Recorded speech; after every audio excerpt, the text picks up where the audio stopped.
معزز دوستو، ہماری آج کی ویڈیو میں ہم آپ کو بتائیں گے کہ کیسے غیر مسلم ماہرین کو قرآن کی سچائی کو نہ چاہتے ہوئے بھی تسلیم کرنا پڑا۔ کافی سال پہلے کی بات ہے۔ کنگ عبدالعزیز یونیورسٹی سعودی عرب نے ماں کے پیٹ میں بچے کی تخلیق اور نشو و نما سے متعلق قرآن کی ان آیات کو سائنسی بنیادوں پر پرکھنے کا فیصلہ کیا اور ایک ایمبریولوجی کمیٹی بنائی۔ لیکن مسئلہ یہ تھا کہ ان آیات کی سائنسی بنیادوں پر بہتر وضاحت کوئی ایسا شخص کر سکتا تھا جو ایمبریولوجی کے علم پر مکمل عبور رکھتا ہو۔ چنانچہ کافی سوچ و بچار کے بعد ان کی نظر ایک عیسائی پادری کے بیٹے پروفیسر کیتھ مور پر پڑی، جو اس شعبے میں مہارت کے حوالے سے بین الاقوامی شہرت رکھتا تھا۔ ایمبریولوجی پر کئی ایک کتابیں لکھنے کے ساتھ ساتھ وہ ان دونوں کینیڈا کی ٹورنٹو یونیورسٹی کے شعبہ اناٹمی کا ڈین بھی تھا۔ اس کے علاوہ وہ کئی ایک لیڈنگ انٹرنیشنل میڈیکل آرگنائزیشنز کا ممبر بھی تھا اور دنیا بھر میں ایمبریولوجی پر لیکچر دیا کرتا تھا۔ اس کی لکھی ہوئی کتابیں میڈیکل کالجز میں بطور درسی کتب کے پڑھائی جاتی تھیں۔ پروفیسر کیتھ مور کی ہائی پروفائل کو دیکھتے ہوئے کنگ عبدالعزیز یونیورسٹی نے سعودی عرب میں انہیں ایک لیکچر دینے کی دعوت دی۔ لیکچر کے بعد ایمبریولوجی سے متعلق تمام تر قرآنی آیات کو الگ کر کے ترجمے کے ساتھ پروفیسر کے سامنے رکھ دیا گیا، اس سوال کے ساتھ کہ آپ اپنے علم اور تجربے کی بنیاد پر ہماری الہامی کتاب میں موجود ان آیات کی تشریح کریں۔ پروفیسر نے ان آیات پر ایک نظر دوڑائی۔ وہ چونک کر رہ گیا، لیکن وہ ایک سمجھدار آدمی تھا اور سارے معاملے کی اپنے طور پر تحقیق کر لینا چاہتا تھا تاکہ کوئی غلطی نہ ہو۔ اس نے اصل آیات عربی میں منگوائی اور کافی محنت کے بعد خود ان کا ترجمہ کیا۔ اوپن مارکیٹ سے قرآن کے نئے نسخے خریدے اور ان کو طالب علموں کے دیے ہوئے مواد کے ساتھ موازنہ کیا۔ دونوں میں کوئی فرق نہ تھا۔ یہ سب کچھ اس کے لیے انتہائی حیران کن تھا کہ کیسے 1400 برس پرانی کتاب میں ایسی حیرت انگیز معلومات ہو سکتی ہیں۔ سورہ المومنون کی آیت نمبر 14، سورہ مومن کی آیت نمبر 68 اور سورہ حج کی آیت نمبر 5 خاص طور پر اس کے لیے حیران کن تھی۔ اور اس سے بھی حیران کن ان آیات میں استعمال کیا جانے والا لفظ الگ تھا، جس کا مطلب تھا جونک کی شکل میں جمع ہوا خون کا لوتھڑا، اور یہ بات پروفیسر کیتھ مور کے لیے بھی بالکل نہیں تھی۔ چنانچہ اس نے کنگ عبدالعزیز یونیورسٹی کی کمیٹی کو کوئی جواب دینے سے پہلے اس خاص ٹرم یا لفظ الگ پر تحقیق کرنے کا فیصلہ کیا۔ اس نے کینیڈا کے محکمہ حیوانات سے رابطہ کر کے ان سے جونک کی مختلف زاویوں میں کھینچی گئی تصاویر منگوائیں۔ ان تصاویر اور قرآنی آیات میں مماثلت دیکھ کر وہ حیران رہ گیا، لیکن خالی لفظ الگ کا تصویر کے ساتھ مطابقت رکھنا کافی نہیں تھا، اسے مزید تحقیق کی ضرورت تھی۔ چنانچہ اس نے حمل کے ٹھہر جانے سے لے کر بچے کی پیدائش تک کے تمام مراحل سے متعلق قرآنی آیات اپنے سامنے رکھی اور نئے سرے سے تحقیق میں مگن ہو گیا، خاص طور پر لفظ الگ جیسے اس کے دل و دماغ کے ساتھ چمٹ چکا تھا۔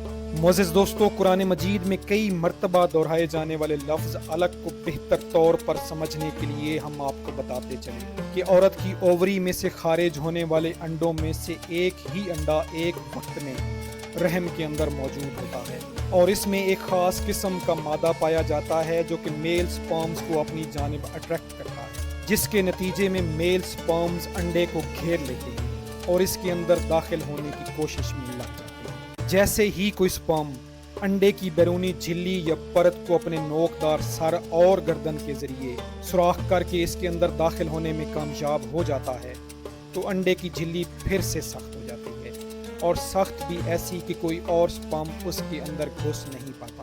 پھر میل سپرم اور فیمیل ایگ کے ملنے سے زائگوٹ بنتا ہے۔ میل اور فیمیل نیوکلیس ایک دوسرے میں ضم ہو جاتے ہیں اور سنگل سیگمنٹیشن نیوکلیس بنا لیتے ہیں۔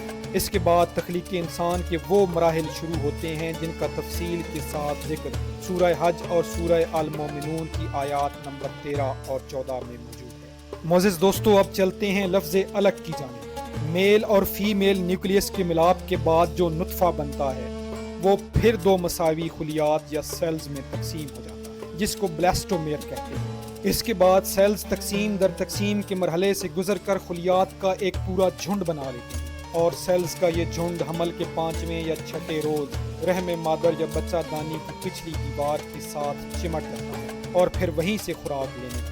اور اگر اس مرحلے پر مائکروسکوپ کے ساتھ دیکھا جائے تو یہ بالکل ایک جونک کی مانند دکھائی دیتا ہے۔ جو کسی چیز کے ساتھ چمٹ کر اس کا خون پی رہی ہو، اور سیلز کے اسی جھنڈ کی ایسی حالت کو ہی قرآن مجید میں الگ کے نام سے پکارا گیا ہے۔ معزز دوستو، یہ تھی لفظ الگ کی ایک مختصر سی تشریح۔ اب باتیں ہیں اپنی اصل کہانی کے اصل کردار کیتھ مور کی جانب۔ ڈاکٹر نے اپنی منگوائی ہوئی تصاویر، قرآنی آیات اور حمل کے ابتدائی روز کی مائکروسکوپ سے لی گئی تصاویر میں حیرت انگیز مماثلت کو دیکھتے ہوئے قرآنی آیات کو نہ صرف درست قرار دیا بلکہ یہ بھی کہا کہ وہ اس سے پہلے اس ارتقائی مرحلے سے بالکل واقف نہیں۔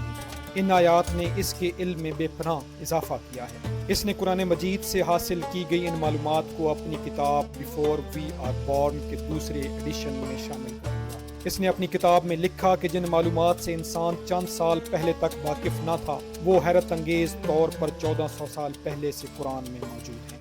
پروفیسر کے ان انکشافات نے کینیڈا میں ایک طوفان بدتمیزی برپا کر دیا۔ دنیا بھر کے اخبارات میں بڑی بڑی سرخیاں لگائیں۔ دی سٹیزن اخبار نے لکھا کہ دعاؤں کی ایک قدیم کتاب سے حیرت انگیز انکشافات برآمد ہوئے ہیں۔ ٹائمز آف انڈیا کا کہنا تھا کہ قرآن جدید سائنس پر بازی لے گیا۔ اسی سلسلے میں ایک رپورٹر نے ڈاکٹر کیتھ مور کا انٹرویو کرنے کا فیصلہ کیا اور انتہائی تلخ سوالات کیے۔ رپورٹر نے کہا کہ ہو سکتا ہے اہل عرب ان باتوں سے واقف ہوں اور انہوں نے انسانی جسم کی چیر پھاڑ سے یہ نتائج اخذ کر لیے ہیں اور ان کو قرآن مجید میں شامل کر دیا ہو۔ اس کے جواب میں پروفیسر نے کہا کہ انسانی حمل اپنی تخلیق کے ابتدائی مراحل میں اس قدر چھوٹا اور باریک ہوتا ہے کہ عام آنکھ سے بھی اسے دیکھا نہیں جا سکتا، صرف مائکروسکوپ سے ہی دیکھا جا سکتا۔ پروفیسر نے تنزن کہا کہ ہو سکتا ہے 1400 سال پہلے کسی کے پاس مائکروسکوپ موجود ہو جس کے ذریعے تحقیق کر کے اس نے یہ ساری معلومات اکٹھی کی ہوں اور پھر ان کو قرآن میں شامل کر دیا اور اس کے بعد اس مائکروسکوپ کو توڑ دیا، جس پر رپورٹر اپنا سا منہ لیے رہ گیا۔ پھر اس نے پروفیسر صاحب سے پوچھا کہ آپ قرآن میں موجود ان ساری معلومات پر کوئی غیر جانبدارانہ رائے ہے؟ جس پر کیتھ مور نے کہا کہ ان ساری معلومات کے قرآن میں موجود ہونے کے بعد میں صرف اتنا کہہ سکتا ہوں کہ یہ قدرت کے رازوں میں سے ایک راز ہے جن سے خدا کے علاوہ کوئی اور واقف نہیں ہو سکتا۔ لیکن دوستو، بات یہیں پر ختم نہیں ہوتی۔ ٹورنٹو یونیورسٹی میں کیتھ مور کے ایک دوست مارشل جانسن، جو کہ شعبہ ارضیات یا جیولوجی کے ماہر تھے، جب انہیں اس ساری صورتحال کے بارے میں علم ہوا تو انہوں نے بھی کنگ عبدالعزیز یونیورسٹی سے رابطہ کیا اور جیولوجی سے متعلق تمام قرآنی آیات کو الگ کر کے انہیں دینے کی ریکویسٹ بھیجی تاکہ وہ یہ دیکھ سکیں کہ ارضیات سے متعلق قرآنی معلومات کس حد تک درست ہیں۔ چنانچہ ان کو بھی مطلوبہ آیات فراہم کر دی گئی۔